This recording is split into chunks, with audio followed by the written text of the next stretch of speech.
Rodolfo Vieira versus Dustin Stoltzfus. We already kind of talked about it in the photo collection, man. But listen, we need to talk about something even larger than this. And it was even brought up in the commentary, AJ. One of the things that I noted was that, first off, Vieira's striking looked very, very much improved, right? So this goes to show that he said, okay, listen, man, I know I'm super good at jiu-jitsu. Clearly, obviously, I'm coming in as the jiu-jitsu guy. I need to learn how to use my hands. I need to learn how to move my head. I need to learn how to circle out. He's already done a very good job at circling out, but that boxing definitely improved. However, I will say he was using that jab to perfection against Stoltzfus, but Stoltzfus looked like he just didn't know how to move his head. You know, all you saw the whole time was just...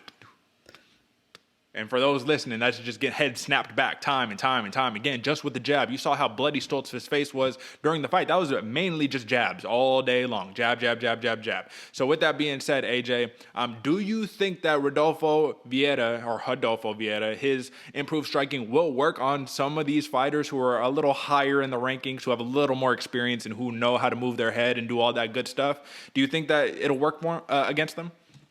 I definitely think he needs to get a little bit better, a little more crisp on the combos, because that stiff jab was working very well for Dustin Stoltzfus. But now that it's kind of gotten a little bit exposed, I think the rest of the 185-pound division is going to catch up. And they are fighting out of the 185 right before I. Yeah, they're middleweights. Yep, middleweights. And because the rest of the division is very experienced, so a lot of people do have that head movement. They know to bob and dip, pull, even get out of the way, but Dustin Stoltzfus just kind of caught surprise. Even all of us, I think, in the general population were surprised because Vieira didn't shoot one single takedown for the first round. Literally all that first 5 minutes, jab, jab, jab, move, jab. He was out there hunting for jabs, and he got him, man. It was impressive. Do I think it'll work with the rest of the division? Maybe a little bit at the beginning, but once people realize exactly what the game plan is, Vieira's going to have to come in a little bit more talented with the ones, twos, even the threes, light them up.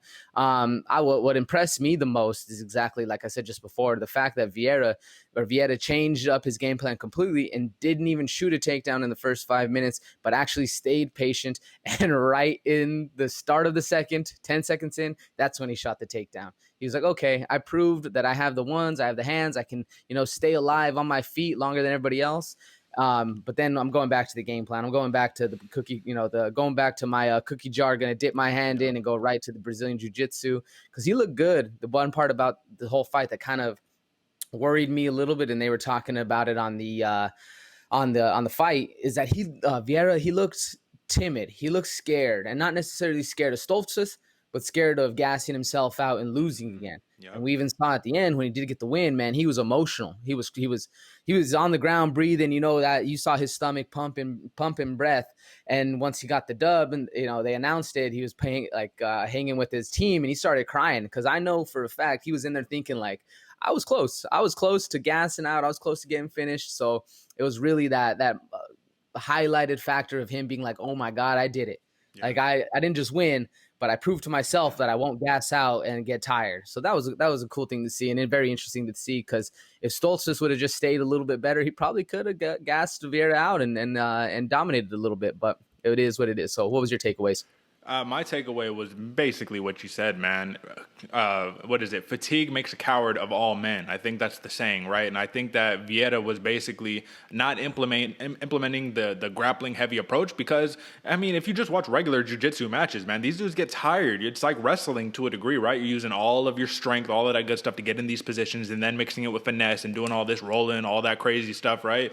And it's not a jiu-jitsu match. So I think this is also him getting that really good experience and saying like, hey, man, he said it himself. He was like, this was good for me. I need that time striking on my feet, just that ring time. I can't just finish everyone in the first round. Like, I need to get that experience that is very, very much needed if he wants to kind of propel himself up these rankings, man. I will say that for Vieira, he's made note of this already. It's not a surprise. He says, he's probably one of the most anxiety-driven fighters in the UFC, right? He has these panic attacks. Like, he freaks out. He wants the fight to be over. You know what I mean? And you could see it literally. Like, he's just sitting there hyperventilating, like, and it's just like, all right, you know what I mean? Like, you got to get that under control. You've been seeing I think he's been seeing a sports psychologist who made him watch back his last loss like 1,000,000 times or whatever. But what he should probably be doing is getting someone else to regulate the breathing and doing all that stuff and just getting more comfortable in the cage. And there's some people who do say They're like, dude, I try to like eat my lunch in the cage and just spend literally as much time as possible inside of the literal cage so it could feel like it's natural to me. So when I'm in these spots,